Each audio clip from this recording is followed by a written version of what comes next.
Hello and welcome to the 21st Century Writer, a podcast devoted to helping you, the indie published author, develop the mindset to flourish in the new world of self-publishing.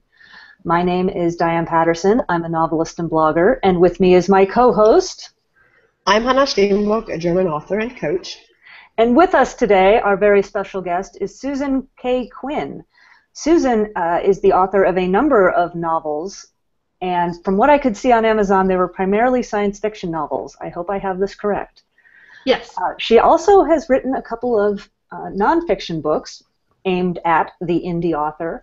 One is the Indie Author's Survival Guide, and the other is For Love or Money. And I think I bought the Indie Author's Survival Guide very early on in my journey, and found it very useful. I've also have known Susan from a number of different writing boards, I think, although I don't know if we ever interacted on any of them. Anyhow, welcome, Susan. Yeah. Thank you. Thanks for having me. So I was looking at your bio, and it says you're a former rocket scientist? Yeah, I mean, I have degrees in aerospace, so I guess that qualifies me. And I've built engines and worked on rocket, modeling, and yeah. I did all that. I did a lot of different stuff with my engineering degrees, and I loved that work, absolutely loved it. But I stayed home with my kids because they were outnumbering me, and that needed to happen. Yes. But I always planned to go back to work in engineering. And before that happened, I started reading some of my kids' books and just sort of fell in love with fiction all over again. I was a huge reader as a kid and a younger adult, and I picked up the pen one day and just never looked back. I fell in love with writing so hard. I was really quite obsessed, and eventually decided I had to make a career out of this to justify all the time that I was spending on doing it, because otherwise it was going to be a problem. So I've really, with doing science fiction, like you mentioned before, I've really sort of brought all of that back together. My science geek side and my writing side are sort of merging now, and I just love it. Okay. And it seemed primarily most of your books were young adult? I would say yes, although I really span quite a range. I've got a kids book out, I've got a sexy, gritty adult future noir out, and we'll link to that one in the show notes. Or everything in between. I also have a pen name who writes romance, so I swing a bunch of different ways. But I would say young adult science fiction is really my home base. And so I'm getting from this that you were not a secret writer for many years, like. No, I wasn't. I really suppressed my creative side a lot, and that was sort of part of the culture of science sometimes, and you'll probably hear me talk about this on occasion. I love science, I love working in engineering, but there's a part of that culture that can be very anti the arts.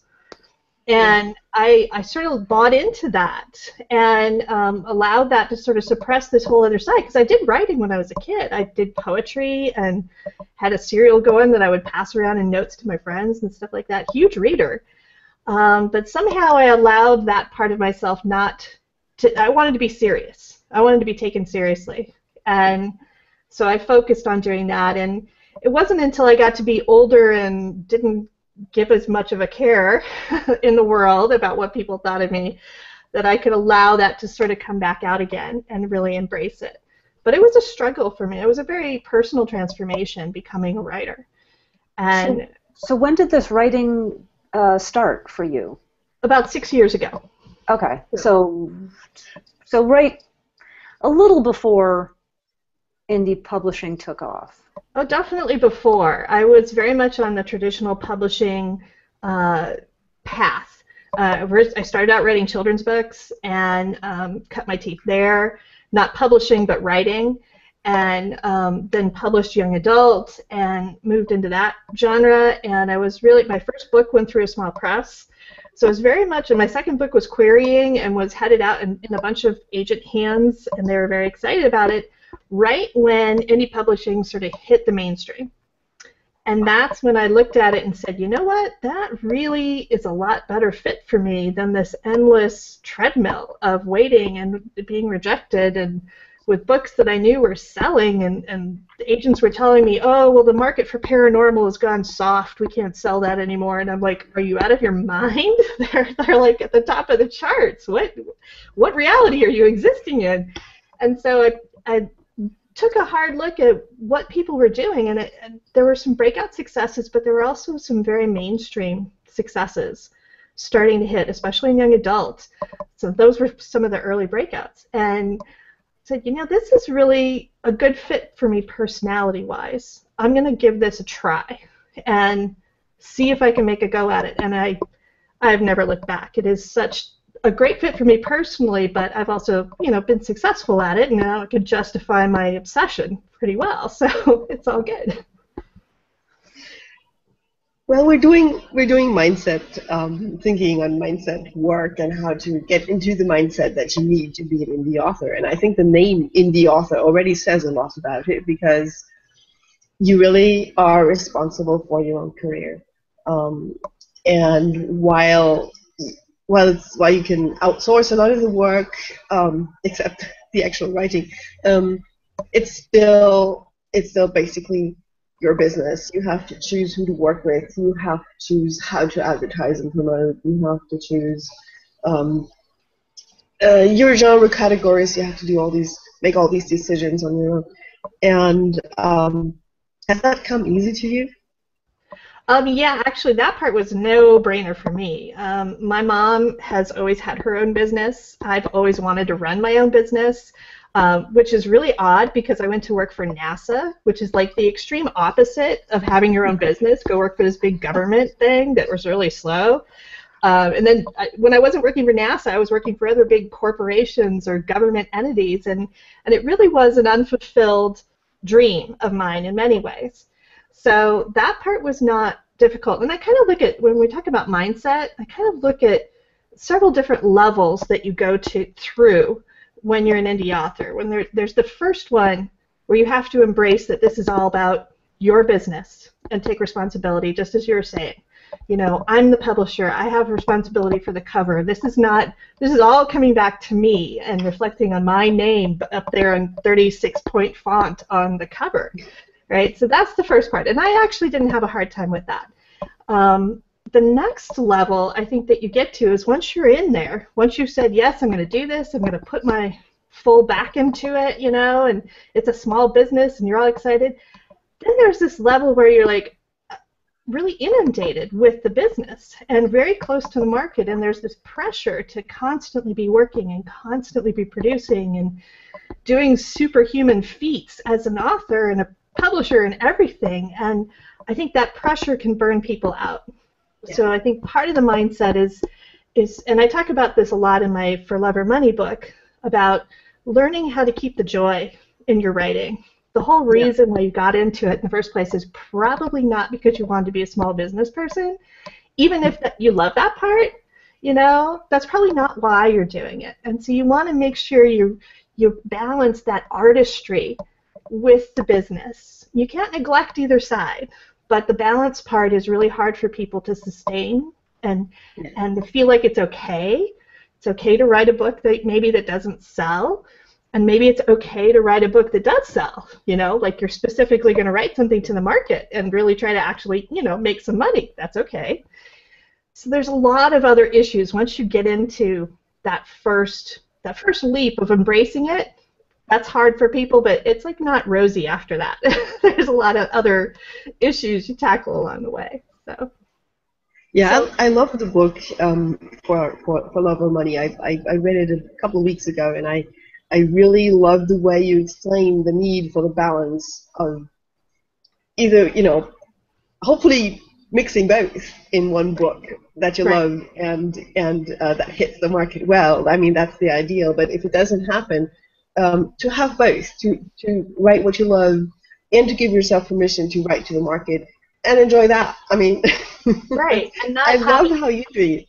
Yeah, I literally today, like this morning, right before the podcast, I finished the very last bit of one of my For the Market books under my pen name. And I'm crying at the end of it, and I just love that little book, and I know it's going to sell because I've targeted to the market, but it doesn't mean I don't love it.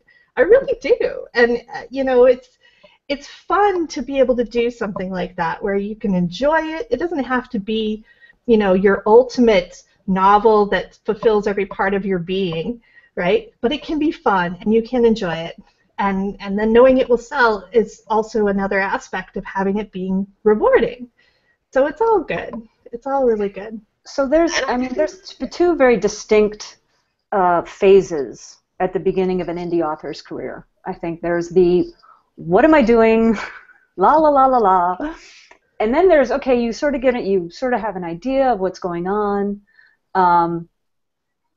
What would you say is the biggest mindset issue at the beginning versus after you've been at it a while? Because I'm sure that you've seen many, many different waves in indie self-publishing, Well, and it does change over time, too. Getting into indie publishing in 2015, totally a different thing than getting in 2011 when I did the first time.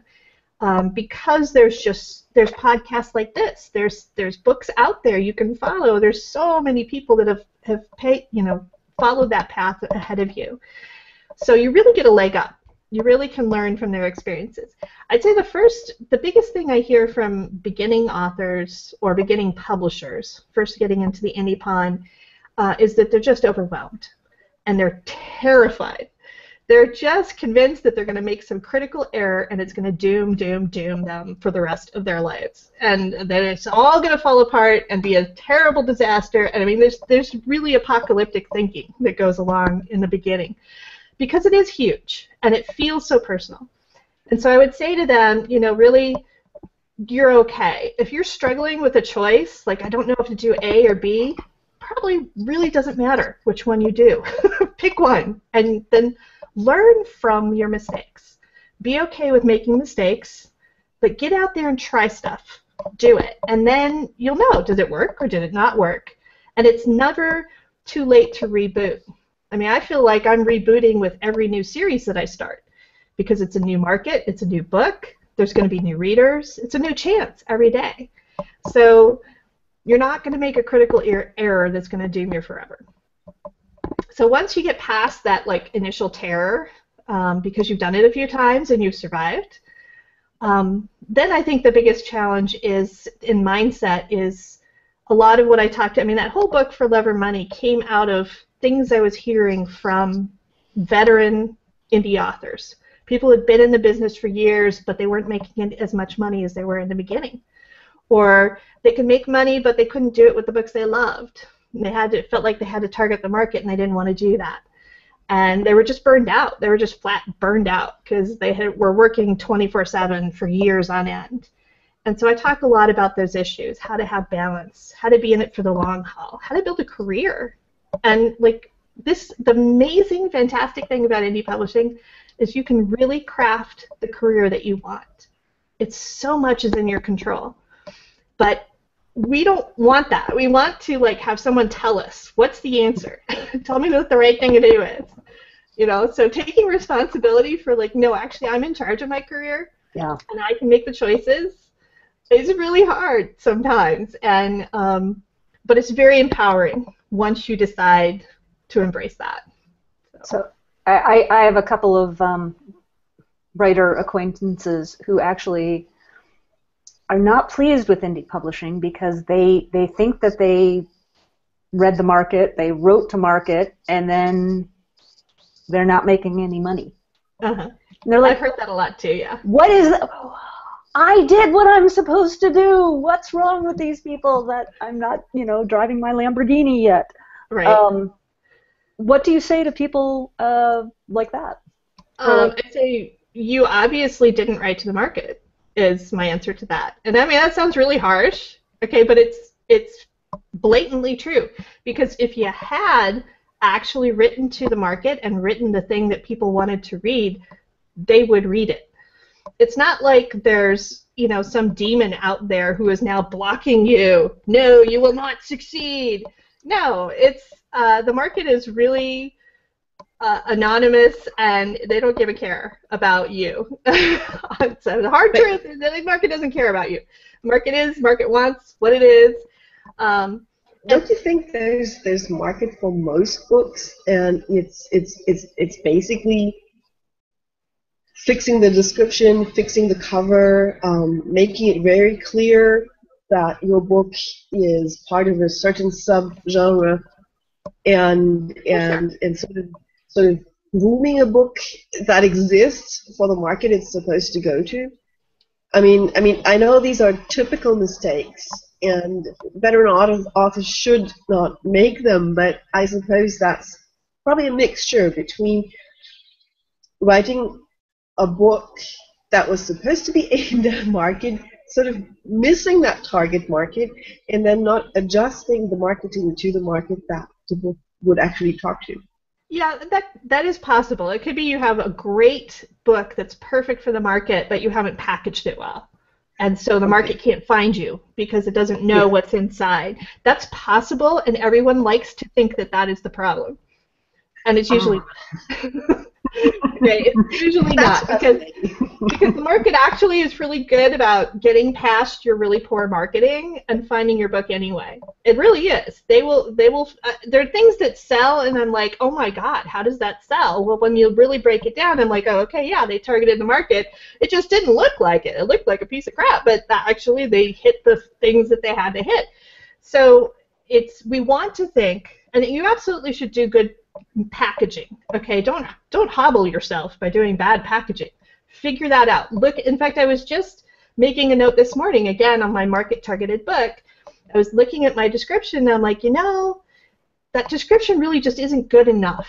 And I was looking at some of the best-selling books in my genre, and I could see how they were putting a little more voice into it. They were putting a little more drama into it, and I'm like, it's a perfectly fine description, and in all my other markets, like science fiction, young adult, perfect, spot on for that market. For this market, no, it's just not tuned quite to the market. So I'm going to rework that before I actually publish it later today.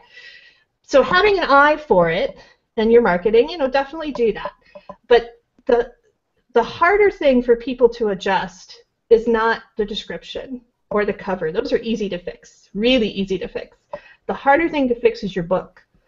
And usually it's because you don't really either understand the market or you don't like it. Like I'll stumble across these stuff and I look at that and I'm like, I don't want to write that. That's stupid. I don't care if people want to read that. That's like the thing I hate about everything in life. I'm not going to write that. So you have to decide for yourself if you truly want to write what people want to read, or if you want to write what's in your heart. And do it because it's different and unique. And I love different and unique. And I say, hey, you party on, you do that different and unique thing because that is awesome. But don't expect it to sell the same way as that other thing that everybody is reading right now.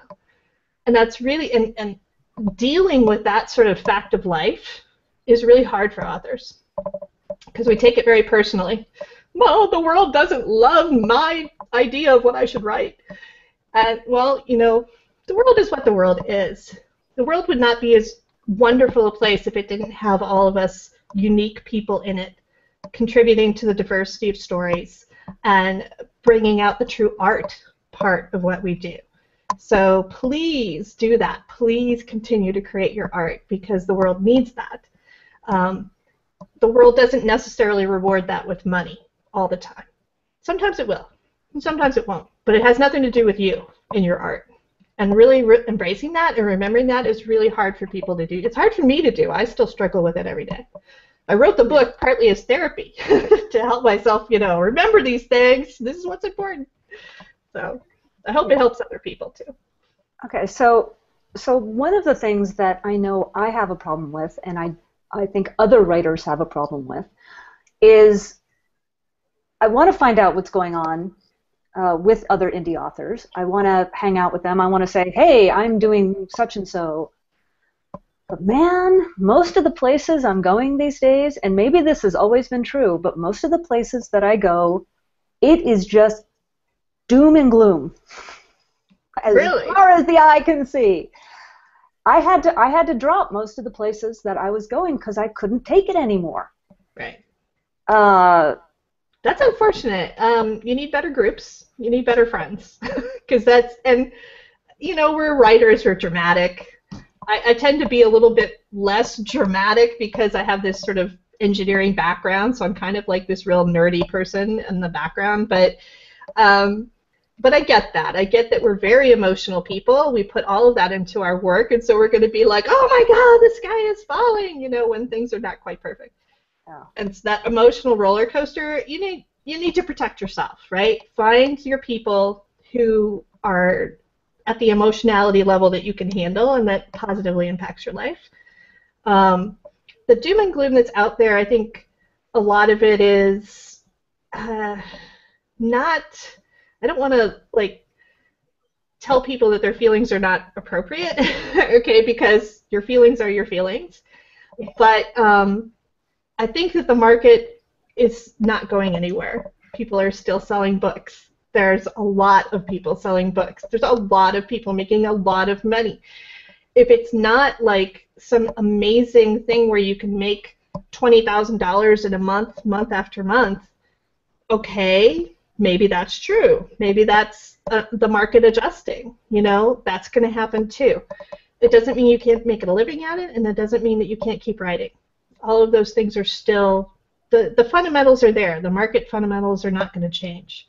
So keep going. So what happens is that if someone has, let's say, 2 successful series out there, 6 books, maybe 8 or whatever, and they start their 3rd series and it's not selling. Right. What could happen is that the market has shifted out from under their how to call that? Their particular way of telling stories. Let me put it that way. That absolutely can happen. Market shifts all the time, right? We know that. This year it's, shifters that are hot. 5 years ago it was vampires that are hot. Vampires still sell. They absolutely still sell. They're just not as hot as they used to be. Mm-hmm. So the market's always changing. Your business is always changing. You have to adapt to that, or let the wave go and just keep doing what you like to do and deal with that. All right. There are no guarantees in all this, and I think a lot of the unhappiness comes out of having an expectation that is not sort of aligned with reality. All right. I expect my 3rd series to sell just as well as my 2nd series. I expect people to go over and read my mystery, even though they've all been science fiction fans. No, that's not really in line with how the world works. Okay, you may want that, but it's not going to happen just because you want it. So if you align your expectations that, this is a hard business, it's not super easy, you have to keep working at it, and you have to have realistic expectations, you're going to do fine. Because the truth is, it is way, way, 1,000 times easier to make money as a writer in 2015 than it was in 2000 or even 2005. It was so flippin' hard to make a living as a writer. So flippin' hard. There were this many people that could do it, okay? And so today, there's thousands of people that do this. Thousands.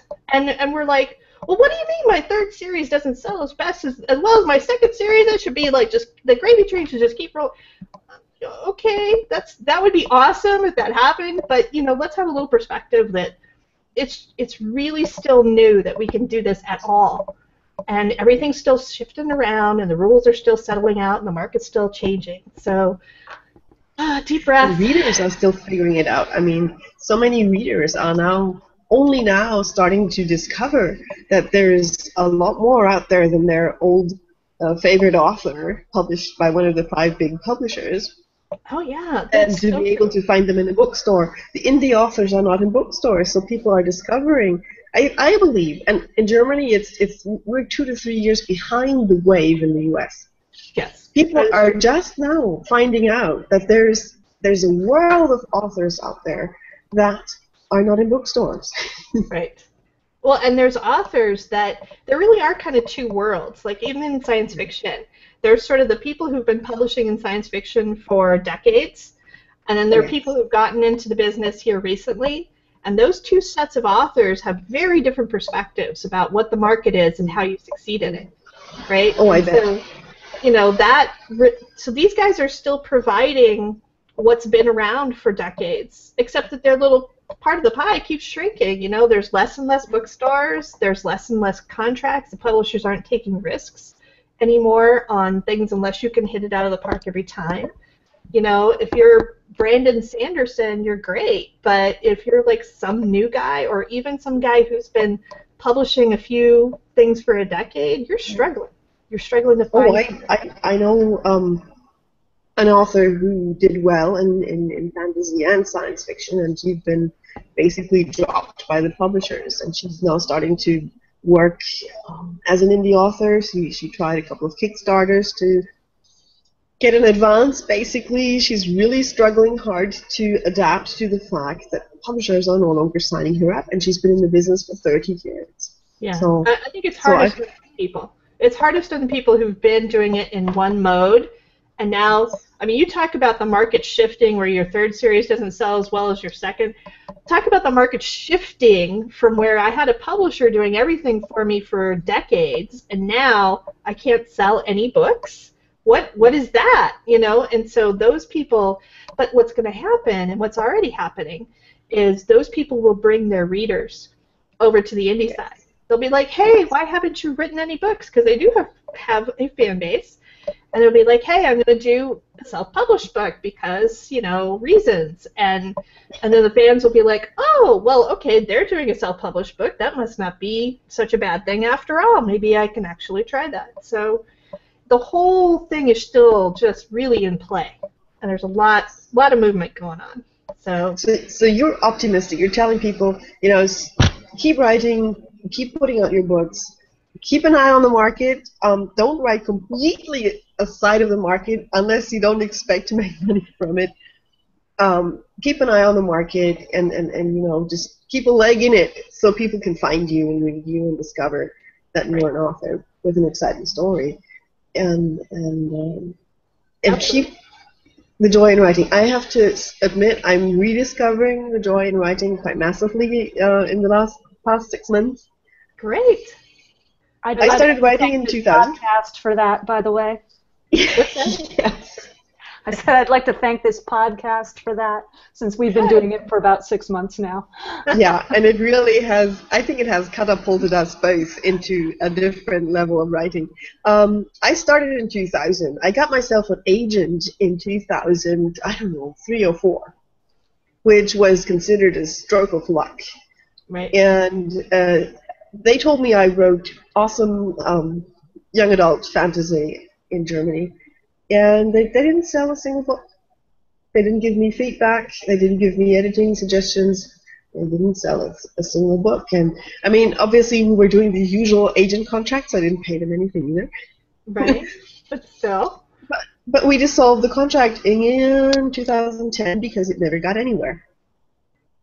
And all that time, you could have built a whole career in that time if you were operating on indie timescales. Of course, indie wasn't available then, right? Exactly. And I had practically given up on writing. I was still doing a short story here and there and getting them published because they weren't a part of the contract. The agent contract just was for novels. I had that written into the contract actually to be on the safe side because I was in anthology projects even then. So. But I stopped writing novels. I became a coach. I learned my instruments as a coach. I learned my techniques, and I basically gave up on novel writing. And it honestly, stopping your creative side is a bad idea. It took me into depression. Yes. Oh, I totally understand this. And I was that way for decades. So I really get the whole you've got to keep writing. And this is why, even if you're not selling, that's why I encourage people to keep writing or to balance it, write one book for you and one book for the market. Because it's when they feel, when writers feel like they can't be creative they have to be a slave to the market or something, it starts to be bad. It starts to be very bad. They want to stop, and that's not good for anyone. So we need to take care of our souls with that. So, And really give ourselves permission to write what gives us joy, and to learn to enjoy the market stuff. And I'd love to chat with you in private, because I discovered a romance side in myself that I never expected to have. Wonderful. And it's been great joy, and I'm planning how to market that, because that is probably market stuff. It's also joy stuff, but it's definitely market stuff. So yes, I totally agree. We need to have this outlet for our heart. Mm-hmm. So what do you do, when working, to really remember what you want to do, to remember what you're doing, to feel positive about what you're doing? I mean, maybe you're much more positive as a general rule. I said, I had to stop hanging out in some places because it was like, ah.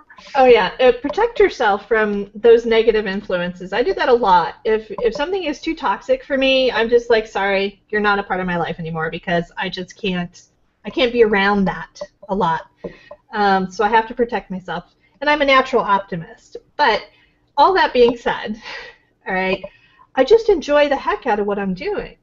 And I think when you really immerse yourself in the writing, okay, forget about the market, forget about the deadlines, forget about whatever it is that you're worrying about, whatever's causing that anxiety, just park that for a while and really immerse in the work itself, the creative act of creation, whether it's plotting or drafting or whatever it is that really floats your boat.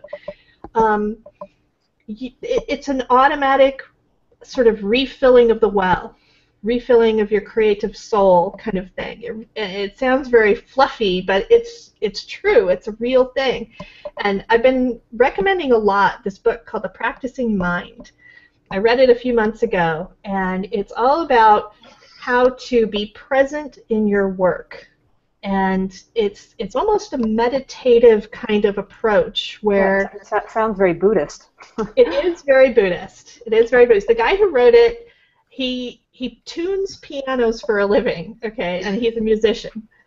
But he loves his work, okay, but I mean, you can imagine tuning pianos is a very repetitive kind of task, right? And so you could be just like, I'm dying here because it's so repetitive. And he talks about how he gets immersed in his work, and it's really not, it's the staying present in whatever you're doing, in any task, has that mindfulness that's very centering, it's very positive, it's very uplifting, and it reduces your stress. And, and I love my work, but there are times when my work is very stressful. Like, I have deadlines I want to meet, and I have goals I want to achieve, and man, none of that stuff's going to happen if I don't boom, boom, boom, boom, boom, right? Produce that work. And then at the same time, you can't operate that way as a creative person. If you're like, the slave driver on a creative process, you're just going to kill it. And so you have to come up with a way to separate those.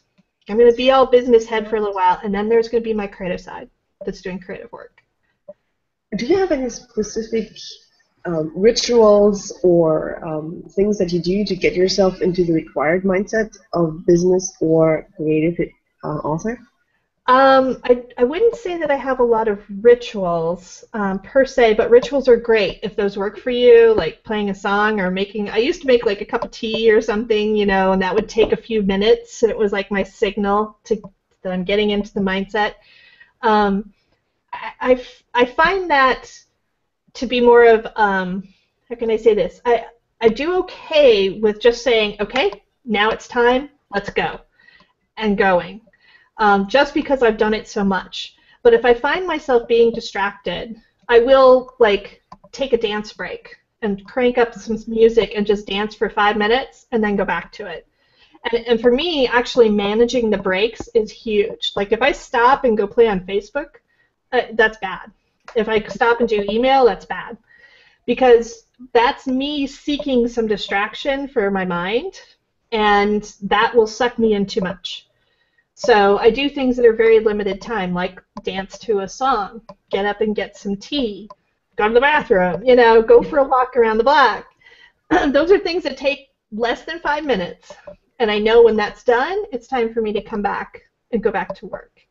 Mm-hmm. And so it does, there's no threat of me losing hours of time and productivity to Facebook, which is my personal demon.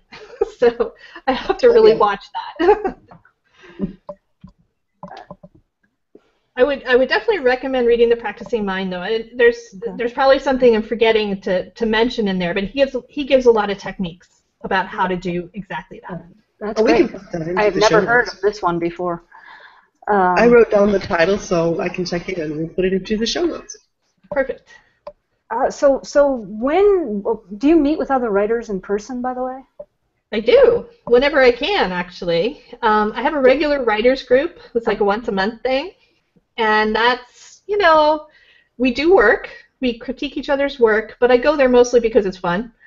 And I can connect with people, so that's awesome. I just went to Hawaii on a vacation and met like 4 different writers while I was out there because they happened to be in Hawaii. And it was great, so I take opportunities to meet people for tea when I can. That's hilarious. So, but I don't, most of my actual business networking stuff I do online. It's just more efficient that way. In-person stuff is, everybody's busy, we got schedules, and it's hard to do. Online is much better. So what, having had the benefit of several years practice now at this point, by the way, how long had you been self-publishing before you published the Indie Author's Survival Guide? And here's why I ask. We were talking to David Gaughran, and he told us that he published Let's Get Digital after like 3 months or something. Like 3 months after he'd published his first thing, he published Let's Get Digital, and I was like, well, okay, wow. But David is like a genius, okay, at this stuff. His rules do not apply to the rest of us. Guy, oh my God. No, I love David. I think he's also hilarious to talk to. Oh, God. Oh, and the accent, right? The accent is killing me. I'm like, just keep talking. No, I love him. I love David, and I love his books. And they had an effect on me, actually. It was one of the few books that I did read before I decided to go indie publish myself for the first time. Oh.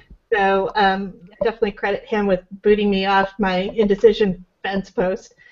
So I'm trying to think. I published in 2011, was my first indie book. I had published in 2010 with my small press. But first indie book in 2011, and then I think the guide came out in 2013, so 2 years later. And I resisted publishing that for a long time. I had this mental thing that said I was a fiction writer, not a nonfiction writer. And never mind that I had been blogging for years about the industry, and somehow that didn't count. I don't know. Yeah. And so the first book was really just a compilation of all my blogs that I'd already written, blog posts. And of course, made to be cleaner and whatnot. And you mentioned that you had read the Indie Author Guide a while ago. Please get the second edition, because the second edition is much more up to date. And if you have the first edition, if there's anybody out there that has the first edition, you can get the second edition for free. You just got to go look on the description, and there's a little link there to get it. Okay. So please do that, because it will be much more helpful to you. But so I had to resist that for a long time, because I didn't want to feel like I was out there doing that business. That wasn't my business. My business was fiction. And, once I have, now I've got like 50 titles out there or some crazy thing, because I've got a lot of anthologies and stuff. It's pretty, if you look at my author profile on Amazon, it's pretty clear that I write fiction. So I'm a little less concerned about that now. And my nonfiction books are out there because they help people. I know this because people tell me. They're like, that really helped me. Thank you for doing that. And so I'm like, good. That's why I did it. But it's still not my business, and I still don't. I'll do podcasts like this, but I don't actively actually market those books. I want them to find people through word of mouth, because I think that's really powerful, especially in this business. you know, so I want them to sort of worm their way around that way, and they have. So it's all good. So, shoot, I was in the middle of I'm sorry. brilliant Like, question. let's be hanging there. So what, right, the 4 years that since you've been doing this, what is the best thing that authors can do for themselves, and what is the worst thing that you keep seeing people do over and over again? Well, the best thing you can do is keep writing. Like, really write most of your time, spend the vast majority of your time. I see a lot of people who write the first book, and they're all about getting that first book out, and then they wait. And they want to see if it does good before they do anything else. I'm like, dude, you need to have like 2 or 3 of those in the can waiting to roll out. And, you know, you can't just like dip your toe in and see if it looks, you know, even worse, I'll see people who like write a short story and put it out there to see if it's successful, and then they'll decide. And I have to laugh because that's what I do. Right? Because you already, you know, that's. I know several people who've done precisely that, and it's kind of like, move on. Get the next thing out there. Like, come on, you can do it, you can do it. You know, and what they're not really getting, what it is they haven't really decided to do it. They haven't committed. And this is something that I did early on just because of the personality that I am. It was just happened to be the right thing to do. Okay, I made a plan, I committed to writing a trilogy, and you can see my cat going back there.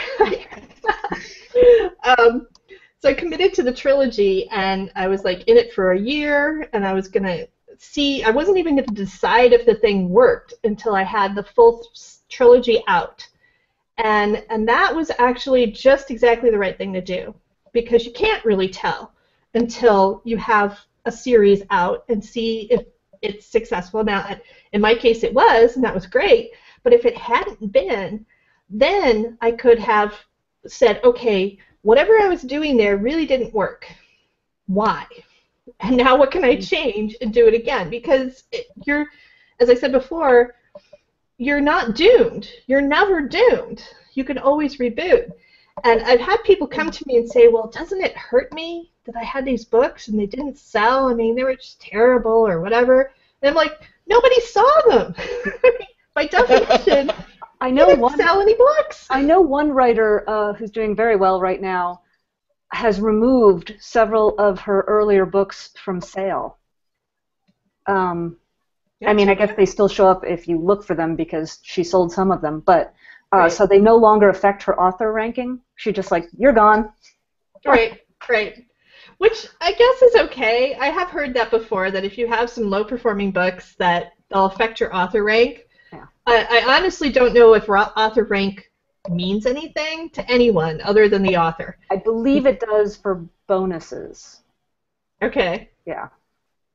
I could totally be wrong about that, but fair enough. It's possible. Yeah. And you know, I have a lot of low-selling books because I have these serial episodes. So I'll like write 9 episodes for a serial, and then I'll bundle them.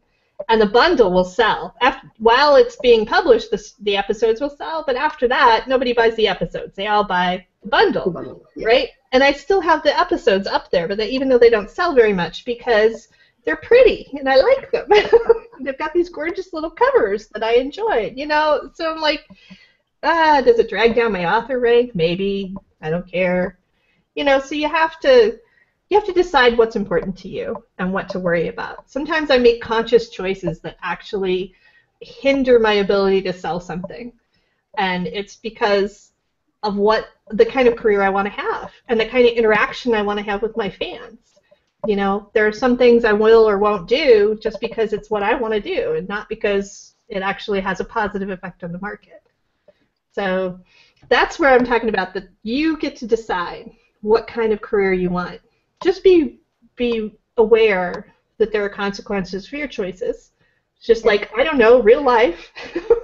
Well, it's funny because, yeah, I know a couple of writers, and I'm a little way this myself, so I'll blame me, which is I want to write whatever I want, and I want to make a lot of money doing it. That's what kind of career I want. Well, sure. It doesn't quite work that way, but not unless you're lucky. Sometimes you get lucky and that happens, and that's fantastic. But there are a lot of people who get lucky and that happens to them, and then they will tell you that all you have to do is just love what you write and it will sell, because that's what happened to them. And that's just not true for everybody. And it doesn't mean that you didn't love it, and it didn't mean that it isn't good. I know lots of people write really good stuff, and it's just so not what the market has absolutely no idea what that really is. It's just so unique and beautiful, but they're just like, what is that? And so it doesn't sell. That's the description of my first book that I self-published. It's a short story that just I couldn't sell to any magazine because it didn't fit any of their categories. Right. It was so different from anything they'd seen before. They didn't quite tell me that. They just said, oh, it doesn't really fit our our market, and it didn't. Right. So and it probably doesn't, and that's okay. So I thought, well, I'm going to self-publish that because I won't be able to sell it I won't be able to sell it to any magazine, so I might as well self-publish it and see how it does. Right. And why not? Actually won 2 awards, but it's still not selling. Well, and I think that's what a lot of award-winning fiction does. It just doesn't sell. I mean, if you look at even in the traditionally published world, True. You've got these books that win the Man Booker Prize or whatever that thing is, and and sells no copies. My kids and I joke about how the Newbery books are the worst books for kids. It's like they win all these awards, and librarians love them, but the kids are like, whatever, give me Percy Jackson. Oh, those people who did read my story, they love it, but it's just not something people find because it's so out of this. Well, and see, and that I think is the beautiful thing about indie publishing is because you can get that out there for the few people who will love it, who will totally get it and totally love the heck out of that thing. And, they might find it through whatever circuitous pathway. Maybe they read one of your more popular things and then go through and read your other stuff, and then they discover this and they're like, oh my God. I hear that a lot, actually. I have a lower selling series. It's my steampunk romance that's like Bollywood. I call it Bollypunk. And people are like, what is that? And they can't quite peg it. Is it steampunk? Is it romance? Is it fantasy? We don't know what that thing is. But the people who do find their way to it just love it. And they'll come to me and they're like, why isn't this selling more? You should sell more of these. And I'm like, I sell as many as I can. I mean, it just doesn't have quite the same market appeal. Right. But I'm still really proud of those books, and I'm really excited when someone discovers it and they're like loving it so much, and I'm like, I wrote that book for you. That's the answer right there. So and I think it's a very positive thing to say about those weirdos among us who write the strange stuff. I love it. Yes. Yeah. So what kind of career are you envisioning for yourself in the next 5 years? Oh, that's a good question. You would think I have like a 5-year plan I could just roll out for you, right? I should. I do have a 5-year plan. It just changes every year. Oh, exactly. As it should. And that's, honestly, just this last year, I met one of my big milestones, which was I wanted to make enough money from my indie writing to fully fund my 3 boys' college education. And we met that milestone. So I was kind of like, okay, well now I can do whatever I want. So I haven't really made a formal 5-year plan. That's the sort of lame answer. Okay, the real answer is that I'm committed to writing my current series, the Singularity series, and another young adult science fiction series after that, another series of Mindjack, which is the first one that I wrote. I'm going to write a second trilogy for that. So I'm sort of committed myself to exploring young adult science fiction as far as I can go with that. And the series that I'm writing right now is very timely in the sense that it's talking about a future where humanity ascends into this human-robot hybrid. And so the whole singularity and robots and all of that is very very current. there's a lot of discussion going on. I mean, Stephen Hawking had an AMA where he was talking about, the singularity and stuff as a real thing. And so I'm sort of invested in that topic right now. And it's that and the idea that I'm using my pen name to write to sort of spur on and make a secondary business out of that thing. So I'm committed to seeing the success of those two ventures. So it's more about the venture, but that's only because my personal goals have been met financially, and because I meet my personal goals as a writer, as a creative person, every day. So every day I'm committed to loving the heck out of what I write. Sorry about that, Kyle. And having balance in my life. So it's almost like I'm meeting my goals on a daily basis now, and living the life that I want to live as a writer. I kind of feel like I've arrived a little bit. Now I just got to kind of keep it going, make sure it doesn't go off the rails some way. So. Yeah, it's funny, we get these goals, and it's like, I'm going to get up to fund my boy's education, and okay, and then you get there and you're like, okay, now what? Yeah, it's like, oh, now where do I go? Yeah. Which is great. It's great to do that, and you can buy yourself a little reprieve for a while until you come up with the next thing. Yes. And it really is. This year has been. I mean, it's already. My God, we're in September. It's all been about achieving balance for me personally in my life. Like how I really like what I'm doing. How can I keep doing this without like actually dying? I want to die at the keyboard, but not for a long time. So yeah, the one thing that I keep hearing about is people saying that they work 80 hours a week. Yeah. And I'm like, no, is that an exaggeration, or do you actually work 80 hours a week? That is not an exaggeration. Yeah. I sure hope so, because that's 12 hours a day. Yeah, no, that's not an exaggeration for me. I mean, I definitely work all day and often all night. I mean, I was up until 10 o'clock last night proofreading, and got up at 6 o'clock this morning, got my kids off, and by 7 I was back at, proofreading some more and getting ready for this. So, yeah, I work a lot. Now, I'm a workaholic. I like to work, so that's not intrinsically a problem.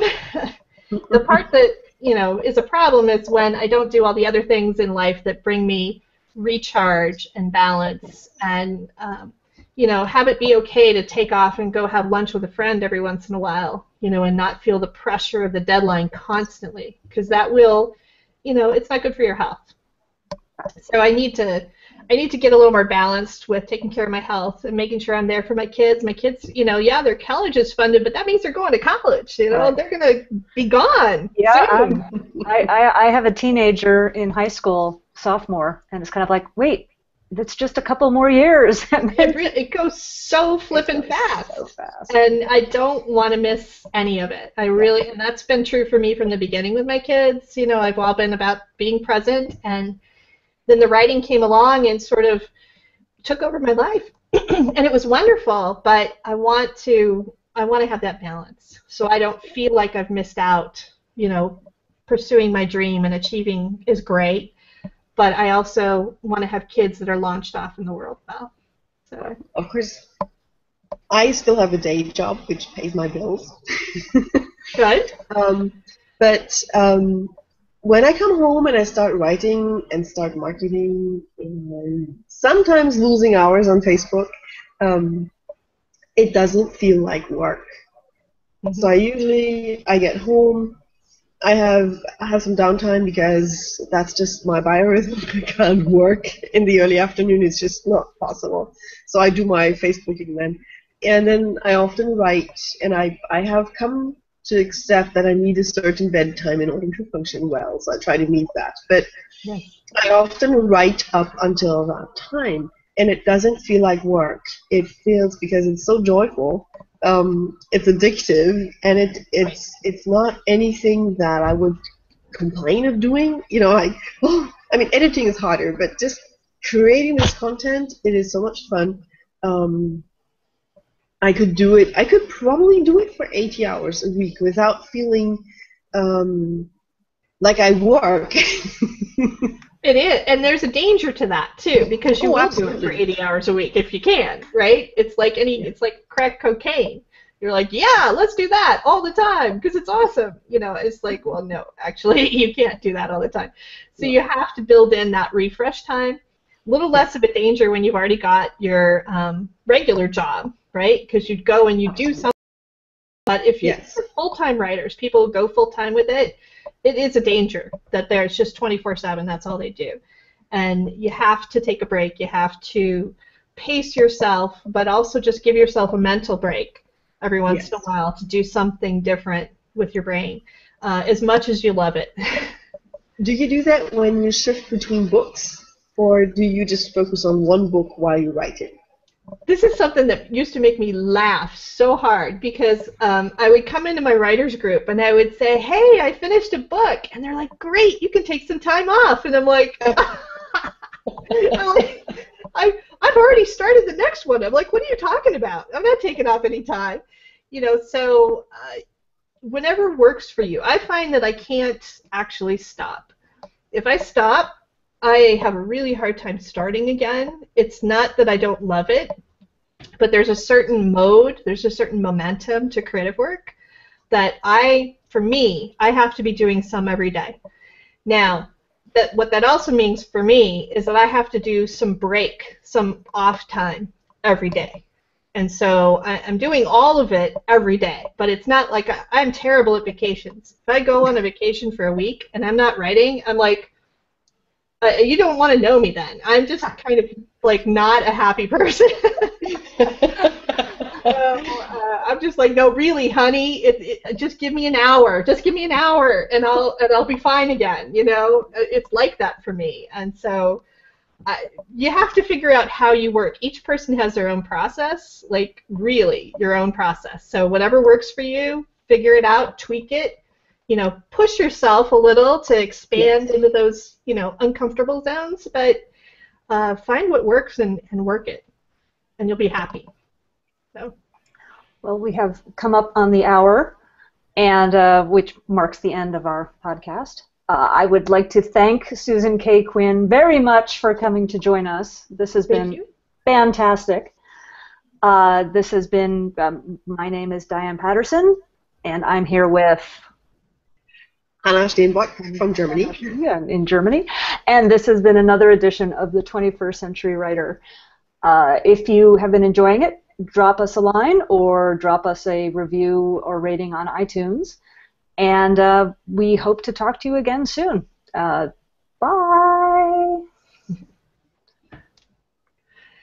Thanks, Ray.